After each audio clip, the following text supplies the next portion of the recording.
Hello guys, अस्सलाम वालेकुम। आज की इस वीडियो में मैं आपको लाहौरियों के बारे में बताऊंगा जो कि पहले खोता खा चुके हैं और अब उन्होंने मेंढक खा लिया है, जो कि बहुत ही अजीब बात है।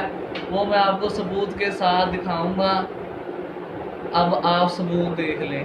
आपको खबर दें लाहौर से, जहां मुर्दा और जिंदा मेंढकों को सप्लाई का मामला। पुलिस ने नाका लगाकर मुर्दा और जिंदा मेंढक सप्लाई करने वाले मुल्जिमान को गिरफ्तार है। 5 मन मेंढक महकमा लाइव स्टॉक के हवाले भी कर दिए गए। आपको बताएं कि मेंढक की स्मगलिंग और उन्हें सप्लाई करने का मामला इंतहाई हसास, और उस पर अब पुलिस ने कामयाब कार्रवाई की है। 5 मन मेंढक उन्हें मुंतकिल करने वाले अफराद गिरफ्तार कर लिए गए हैं। आपको बताएं कि लाहौर में मुर्दा और जिंदा मेंढक सप्लाई किए जा रहे थे, जिस पर अब पुलिस ने कामयाब कार्रवाई की है और 2 मुल्जिमान को हिरासत में लिया गया है, जबकि उनसे 5 मन मेंढक भी बरामद कर लिए गए हैं। आपको बताएं लाहौर में पुलिस ने कामयाब कार्रवाई करते हुए मेंढक की सप्लाई नाकाम बनाई है, जब जिंदा और मुर्दा मेंढकों को सप्लाई किया जा रहा था। बात करेंगे अपने नुमाइंदे सरफराज अहमद से। सरफराज, बताइएगा इस कार्रवाई से मुताल्लिक।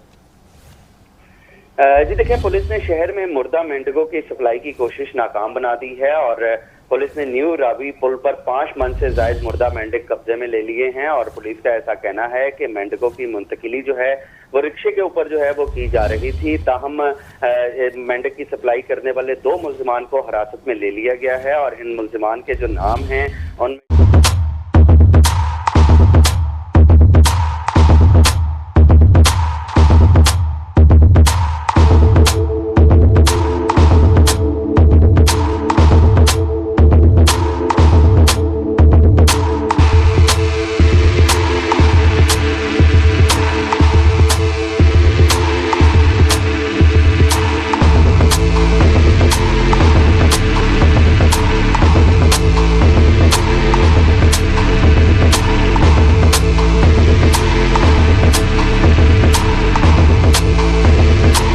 आपने सबूत देख ही लिया होगा और आपको यकीन भी आ गया होगा, इसलिए आप अब मेरे चैनल को सब्सक्राइब कर दें और बेल आइकन को दबाना मत भूलें।